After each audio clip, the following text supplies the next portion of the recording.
So you just see these product suites. They're just creating for the sake of creating because it's all that they know how to do. Because number one, they're entrepreneurs, they're not business people, so they create. And then number two, they're taught from day one that you create what the customer asks for. And so I just have so much empathy for them because they're doing exactly what they're taught and it's completely screwing them. Welcome to Break the Ceiling, the show where we help agencies and consultants bust through self-imposed growth ceilings by shoring up their operations and increasing their capacity. I'm Susan Bowles. I'm your growth architect to help you build the systems that you need to double your revenue and lower your stress.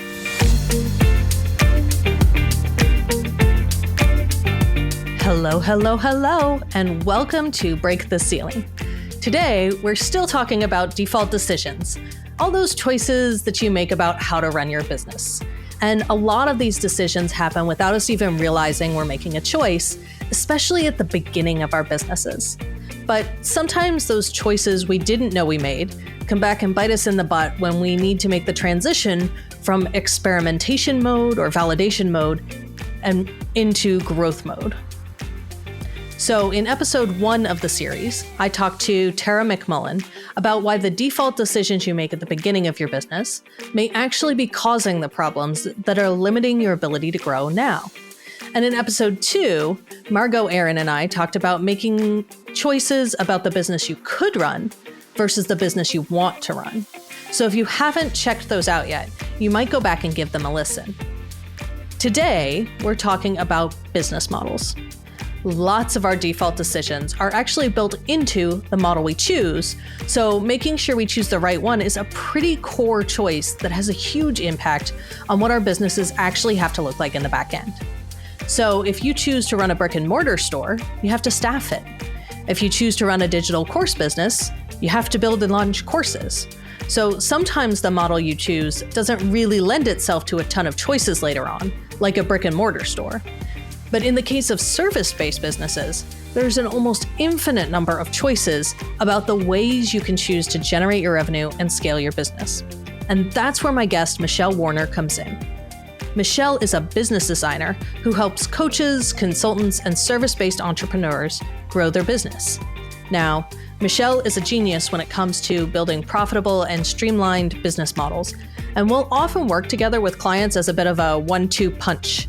So she'll design the model and I'll help clients actually execute it and put it into practice. And Michelle is all about prioritizing what matters, skipping what doesn't, and making sure your model matches what you want from your business and your life. And we're going to talk about how to make that move from experimentation mode into a model that's designed to grow, and how not to drive yourself crazy along the way. So let's dive in.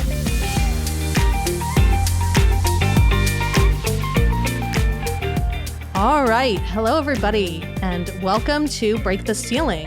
My guest today is Michelle Warner. Michelle is a business designer who helps coaches, consultants, and service-based entrepreneurs grow their business. Hi, Michelle. Hi, thanks for having me. Yeah, I'm really excited for our conversation. So let's just jump right in. And why don't you tell us a little bit about what business design is? Sure, I would love to because not many people know the term, but everybody does it. So I love educating people on this. Business design, it's actually a hybrid approach to creating your business model and figuring out how you're going to grow your business. And it really combines the traditional analytical thinking common in business, right? I've got an MBA, I've got that very traditional background, but it also embraces and welcomes the uncertainty that comes with startups and with design thinking and helps you navigate. Because when you're in traditional business and you're looking at business models, it sounds like super stodgy and you're going to go write some 15-page document that you're going to go turn into a bank and it's actually completely useless. But when you think about it, when you combine it with experimentation and design thinking and what it could be, it actually becomes a very live model that you can use to grow your business in the direction that you want to grow it in. This all came from when I started this business 6 years ago. I found this quote from Andy Warhol and it said, "Being good in business is the most fascinating kind of art." And that was everything to me. I was like, yes, that makes sense. Business is creative. Business is absolutely creative. I love that because I have kind of the same experience where business is my creativity. You know, I don't do a lot of art. I don't sing. I don't act. But being able to creatively pull together different aspects of the business and turn it into something is just a whole other kind of creativity. And I love that quote. I tell my clients, I say, bring me your puzzle pieces. I will figure out how to fit them together. Yes, that's the most fun thing ever. Yes. So tell me a little bit about kind of how your business came to exist. How did it evolve into its current incarnation? Sure. It started about 6 years ago. And it started because prior to that, I was running a traditional tech startup. And part of this traditional tech startup, we were putting affordable internet into the inner cities. And I could talk about this for hours, how much of a problem that is. We hear about rural areas. We don't think about people who can't access the internet in inner cities. So we were taking care of that problem. And as we took care of that problem, I was looking around and noticing and visiting my customers. And there were all these single moms who could not have normal jobs because they were single moms with a bunch of kids. So they were really struggling in the workforce. And when we got them affordable internet, all of a sudden they're creating businesses. And it was wildly inspiring to me. And it really opened my eyes to this need of people who work from wherever and are creating businesses from wherever. But what I also saw was nobody actually knew what they were doing in terms of building their business. They had some skill, they were making it work. But here I was, I had built a multi-million dollar startup. I had this traditional MBA background. I knew how to build a business. And I just saw this opportunity of, hey, what if I come in and help all of you figure out your puzzle pieces? That's the part of the business I like. I was getting bored at my startup because we were having HR meetings and customer service people were crying about lunch hours. I was like, no, this is not Oh, me. I that's the don't care. worst. Yeah, I don't care about HR handbooks. I want the mess at the beginning. So I thought, why don't I start a business where I can fix everybody's mess? I want to fix messes over and over again. So that's how it came to be. And over the past 6 years, it's gone through several different iterations in how I deliver the services, but the service has always been, let me design you a business model that is going to allow you to grow. I love that. And I think that's definitely a need because so our theme in the podcast this session is really talking about those default decisions, decisions that you wouldn't necessarily understand that you're making. And one of those default decisions that happens so commonly is people go to start a business and they think it has to be something specific or something that somebody told them. And they don't necessarily realize that there's so many different ways that you can go about building a business, particularly an online business or a service business. There's hundreds of thousands of different ways you can decide to do that and decide to scale that. And I think it's hard sometimes where in an industry where we have this emphasis on frameworks and you have to build a course and you have to have a community and you have to do all of these things and we get marketed to and told this is the way that you're supposed to do it. And I think there's a little bit of us that it's hard to think outside the box sometimes and think about different alternatives, different ways that you can go about doing it. So I can definitely see where your ability to come in and come up with creative solutions helps everybody. Absolutely. And this is one of my big pet peeves about this industry or any growing industry that has a lot of new business owners in it is you need some of that templated stuff. You need some of that expectation of what should I do to get started, right? Because you're never going to get started if you don't think, oh, I should build a course or oh, I should do this or that. Like if you have nothing to start with, it's really hard to start from a vacuum. So I'm appreciative. A lot of people bash all that templated stuff, and gosh knows I have too in my day.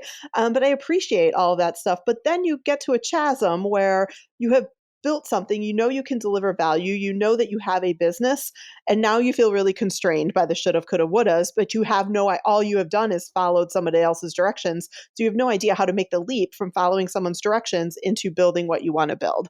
And that's where I like to come in. So I don't work with complete new business owners because you have to go through some sort of experiment stage, throw stuff against a wall, follow top 10 list, whatever. You got to go through that. I'm convinced of that. But then you also have to recognize when time for that is done and it's time to, actually learn how to run your business. Absolutely. I definitely agree with that. When you're starting out, following a framework is helpful in the same way that a lot of the way that I see this executed with my clients is, they picked a software or they picked something and the reason they picked it is, well, somebody when I was starting out, I asked in a Facebook group, what project management system do you use or what accounting systems do you use? And somebody said something and that they liked it. And so that's what I picked without really any conscious choice of why or whether or not that was the right choice for you. Because I agree, early on in your business, you don't actually have any idea if it's the right choice for you or not. It's something.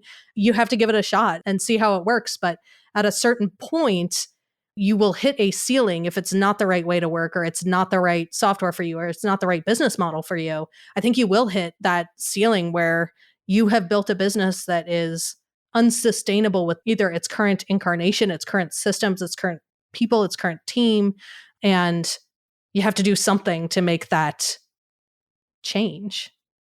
Absolutely, and you're gonna hit that ceiling, and, what has to happen when you kind of hit that ceiling is it's not another strategy you can lay on something usually. It's usually a mindset change that you have to make from everything being black and white to moving into everything being gray space, and that's the nuance that people miss, right? They just want the answer. Is this right or is that right? And that works to that certain extent. Is this software fine or is that software fine? And then you have to cross a little bit of a chasm and go into a world where every single answer is either it depends or why. And that's really hard. People don't like those. Like, I have plenty of experience telling my clients that they don't like those as responses to their questions, right? But if you want to have a business that actually works in a way that scales, in a way that doesn't make you insane, you have to know how to make the transition into asking those types of questions and being able to respond to them. Yeah, I agree with that. I think that you do have to be able to say, here's why I'm doing it, and here's the conscious choice I'm making, and the reasoning behind that. Because the answer is, well, any of those choices are valid choices. They're all just a different direction you could choose.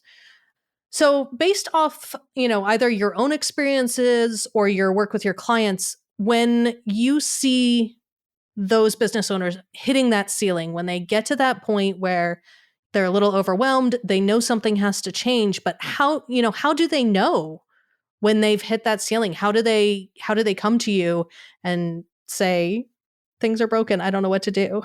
What are the signs? What are the symptoms? Yeah, it's interesting. The way it manifests, the symptoms are they come saying, I'm working around the clock and nothing is moving forward. I cannot grow any sales without a direct correlation in how much I work.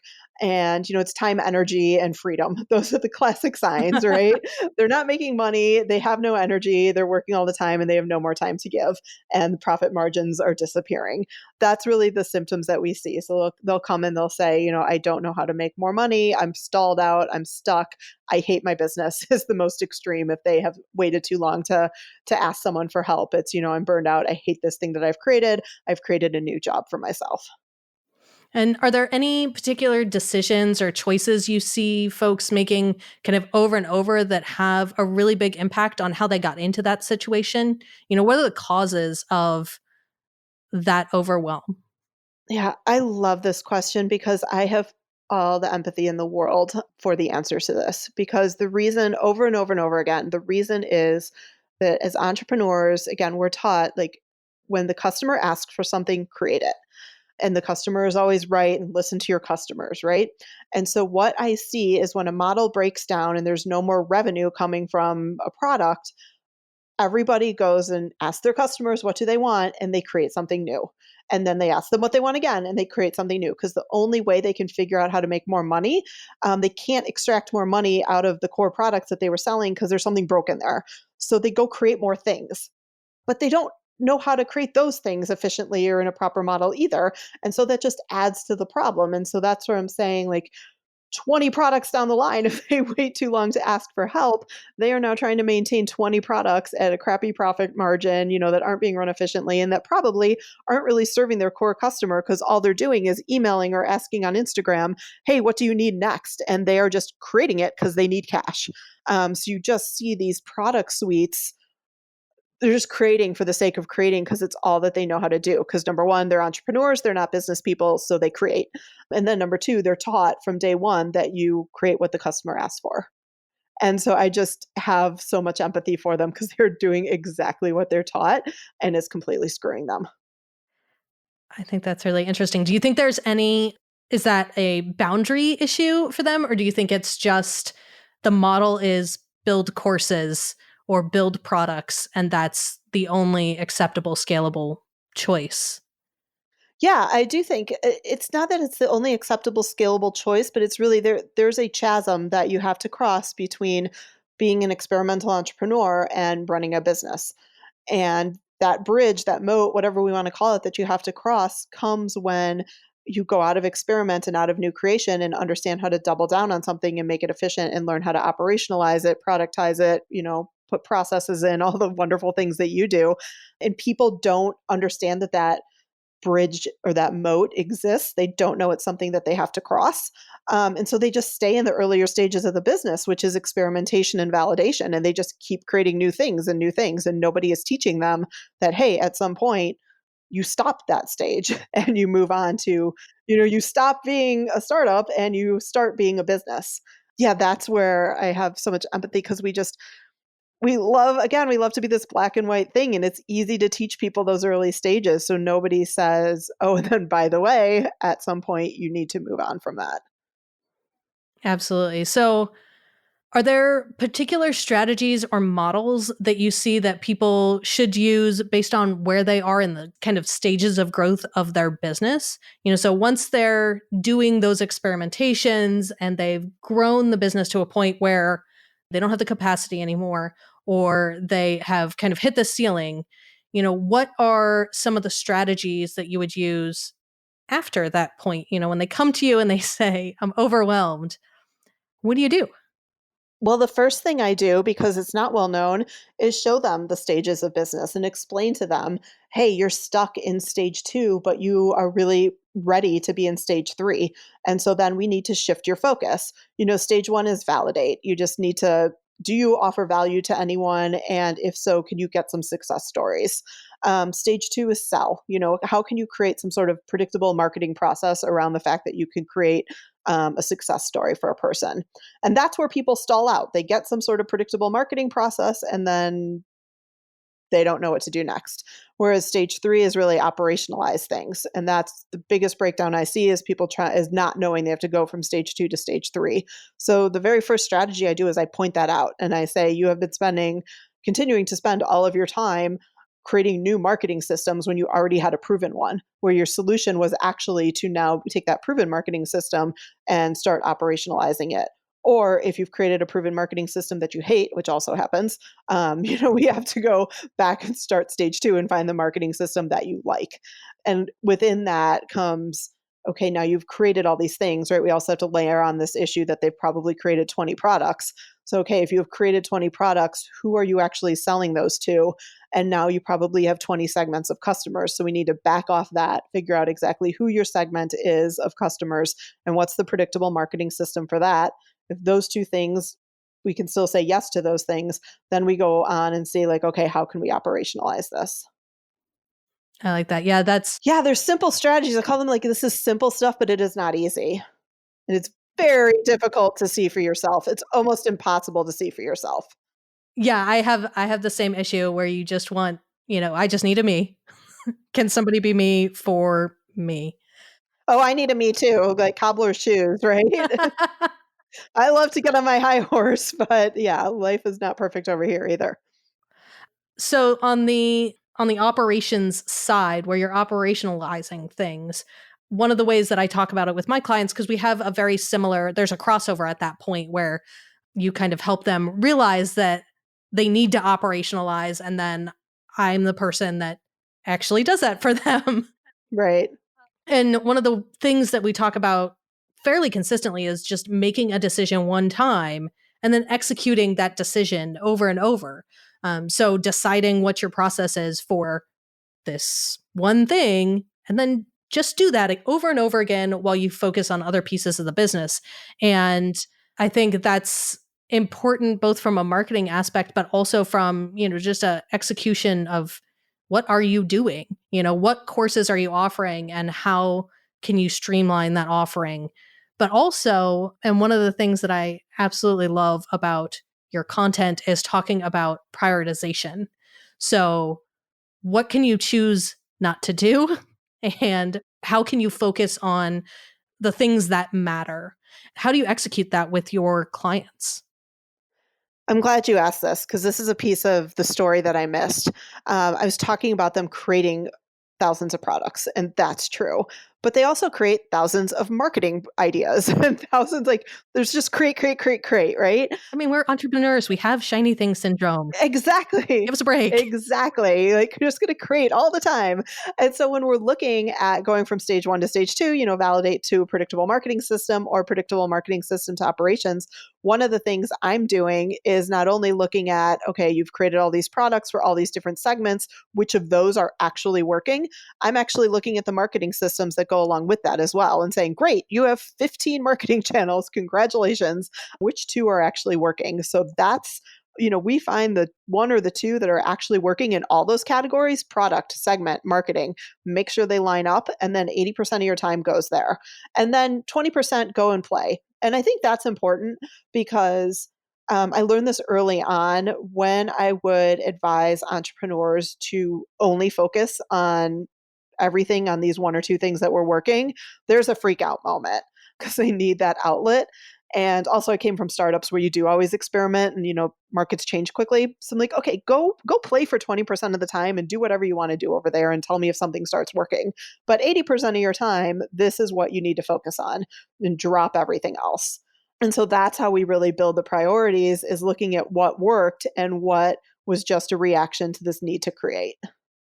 And then stripping away the need to create and putting it into focus.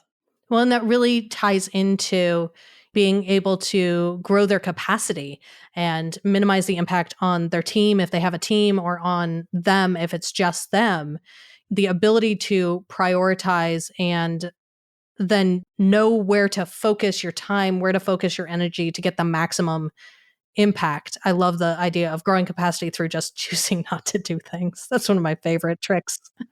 Well, come on. Again, like, we're entrepreneurs. Everybody has too much. I have yet to run into a client who didn't yet have enough on their plate in terms of ideas. Yeah, nobody's sitting around going, "Man, I Right. wish I had more ideas." Everybody has that like secret list of, these are all of my ideas that I'm going to get to someday that I don't want to forget. Yep. And also, one of my favorites is I'm presented with the potpourri of 30. Here's the 37 things we're doing for marketing. And I'm like, oh, fantastic. Which one of those is working? And you just get a blank stare. Nobody needs to be doing 37 things for your marketing. And so, yeah, it's finding that combination of what's actually working that actually makes sense for the segment of customers that makes sense for you. And you brought up team a little bit. I mean, talk about having a better experience for your team when they are not chasing your shiny objects and you're not changing direction every day on them, but instead you give them the 80%, they execute day after day after day, and you could go chase shiny objects for 20%. Don't even give the 20% to your team, right? You just go play and have fun and dream and let them execute what's working. I mean, that's really the ideal for pretty much every business owner, right? Like, let your team execute and you just go do fun things that you want to test Well, out. I think I'm going to do this today. Yeah, that's perfect. Because who doesn't want to do that? Oh, I definitely do. I'm like, that sounds perfect to me. Can I just like play around on different software systems all day and see what they're about? Because that sounds perfect. Exactly. So let's switch gears a little bit and talk about some of the ways that you've seen this impact your business. Is there a time that you kind of realized that maybe you had hit a growth ceiling, and how did you recognize that, and what did you do about it? Yes, as we said, like, cobbler has no shoes. I have definitely screwed this up for myself. And the most obvious one was early on in my business. This was the days I was working solely with course creators at that point. And this was about maybe 2015, 2016. And if you were in the online space at that time, we were literally seeing overnight millionaires. People who were charismatic, had teaching backgrounds, were creating courses and making $1 million in a month. That was actually a thing that happened. And now that's kind of the thing that all the gross marketing is based off of. But then it was the thing that happened. And I was acting CEO for some of these businesses because we had charismatic people who had teaching backgrounds. They had no idea how to run a business. And so I would go in and I would supposedly fix the business because it was out of control. It had grown too quickly, et cetera, et cetera, et cetera. But what happened was, because these people had no business background and now they literally had $1 million on the line, it was panic central, right? Everything was a mess. It had to be fixed now. There was so much on the line that I went from kind of being a consultant telling you what's wrong with your model into lots of requests to run the business. So my default decision was I just said, oh, yeah, sure. And by retainer, I became an acting CEO of these businesses, which number one, why am I spending time running someone else's $1 million business when, I could have been doing something for myself?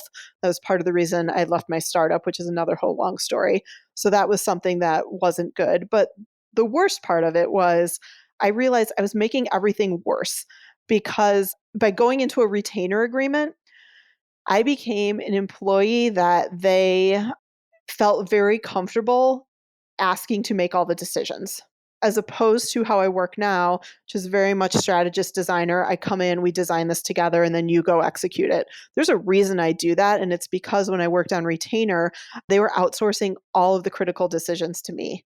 And that does not do the business any kind of good. It doesn't do them any good because they're living in fear. They have all this stuff on the line, and now they're just out of fear. They're going to rely on someone else to make all their decisions.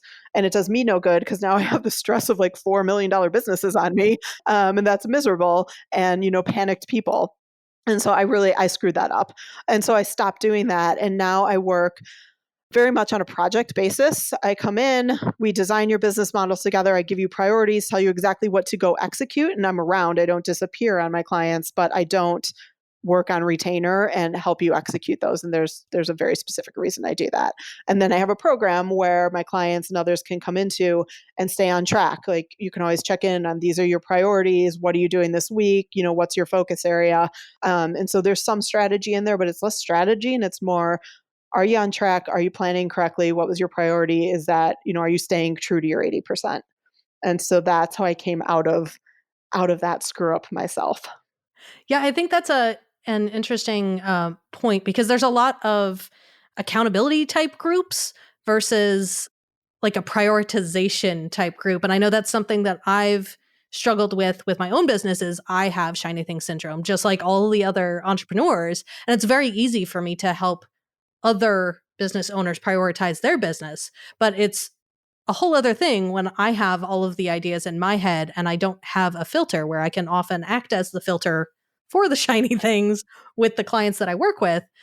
But I've struggled with the accountability aspect because I don't necessarily need to be accountable to somebody, but I do have a hard time sometimes deciding what is the most important thing to focus on right in this moment. What is the thing I should be doing now? So how do you advise people on that?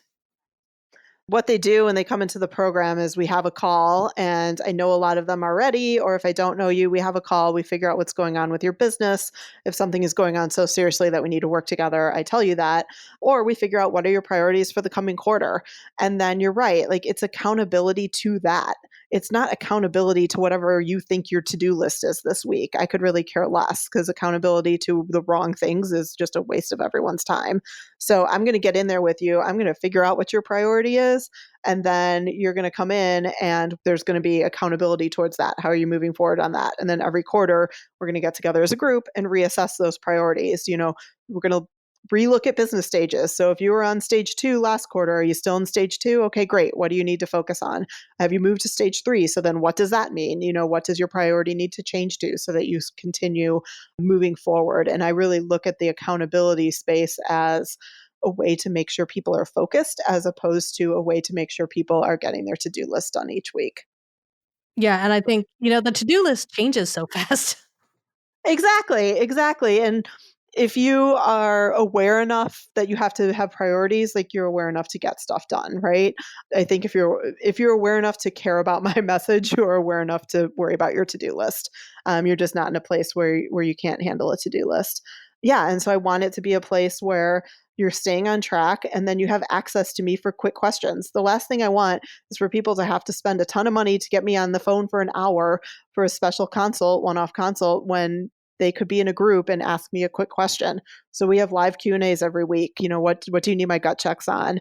It's my way of keeping people moving forward with choose your own adventure. Tell me what you need. I'll get you a quick answer. Here's a quick resource. I want to plug and play on the thing that you need today to keep your priority moving forward. So you started a group and you work with clients one on one.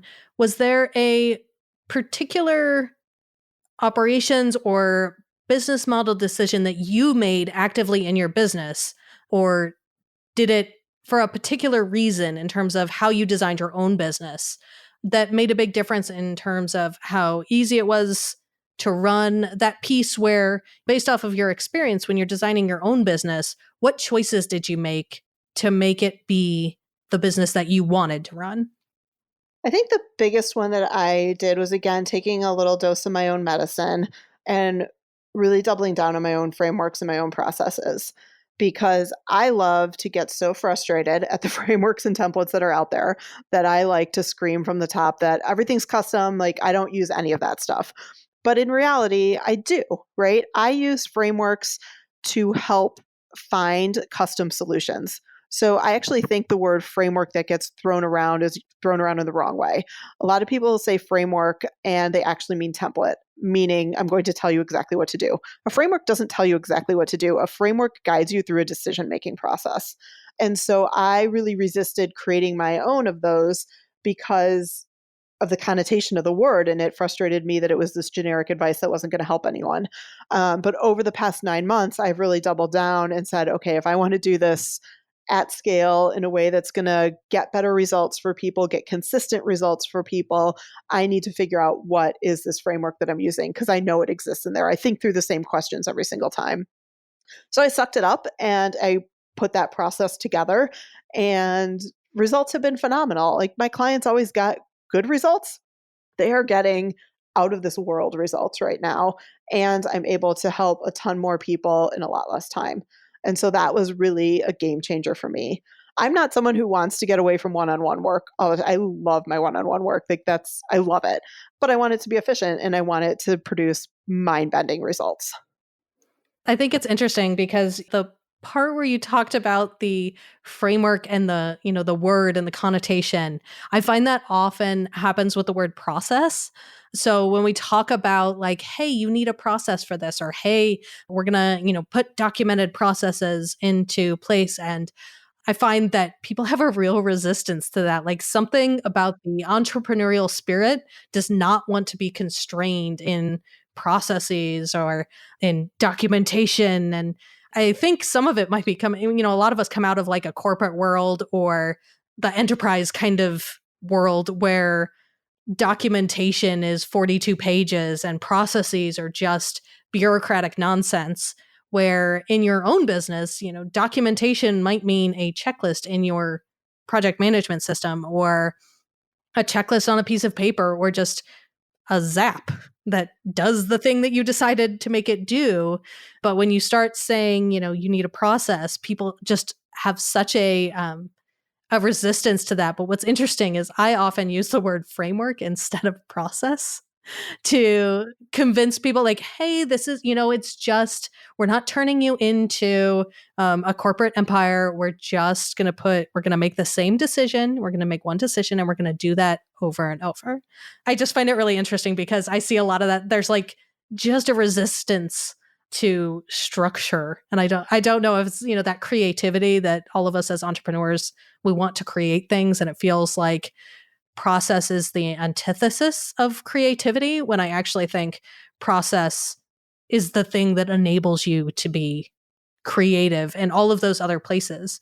There's no real need to be creative in your checklists. And you can use that creative energy other places. I love this. And that when I look back, then that actually shows my maturity growing as an entrepreneur, because you are 100% right. So I have this rebel personality on any of the assessments you take, right? And that used to manifest when I was in corporate jobs before my startup. I would actually be so mad that someone asked me to sit at a desk from 9 to 5 that I would rebel and I wouldn't do any work during the day. But I'm so conscientious, I would go home and do all the work. So it's not like I didn't do the work.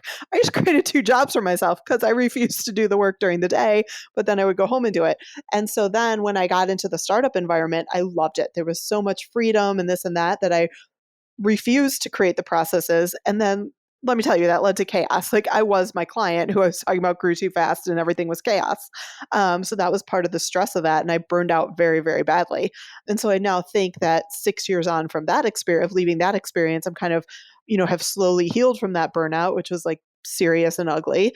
And now I can look back and I crave the process again, but little pieces, right? Like the checklist into this. And I think I have finally only taken 20 years, but I've finally figured out what that can look like. I am a person with my personalities. I'm one extreme or the other.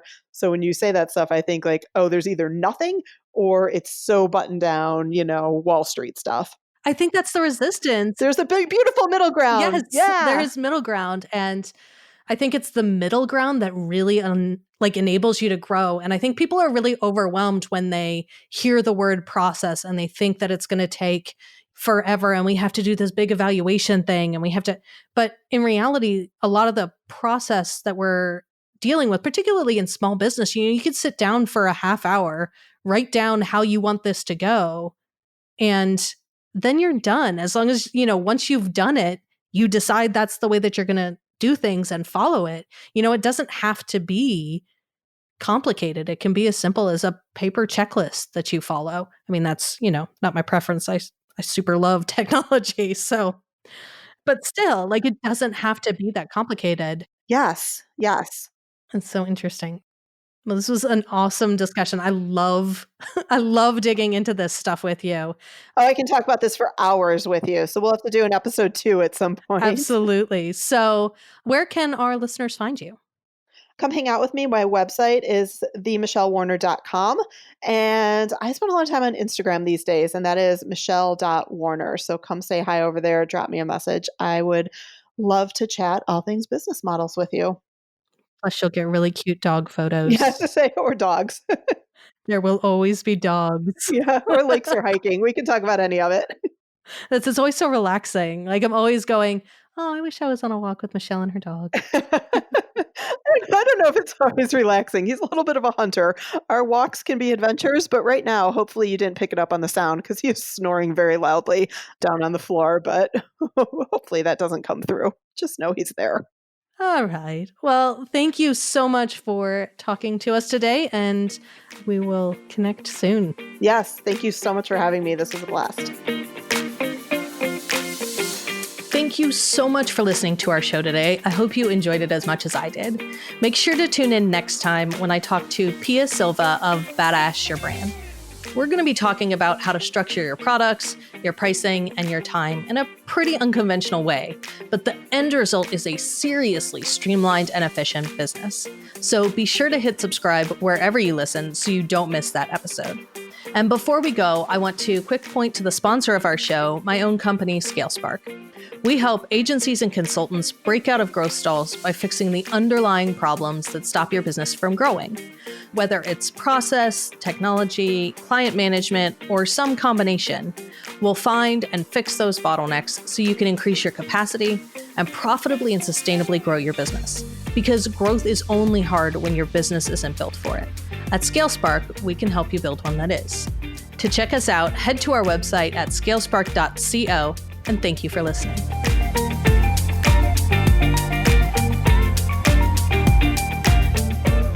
If you found this valuable, I would love for you to subscribe in your favorite podcast platform and share it with at least one person that you know that might benefit from it.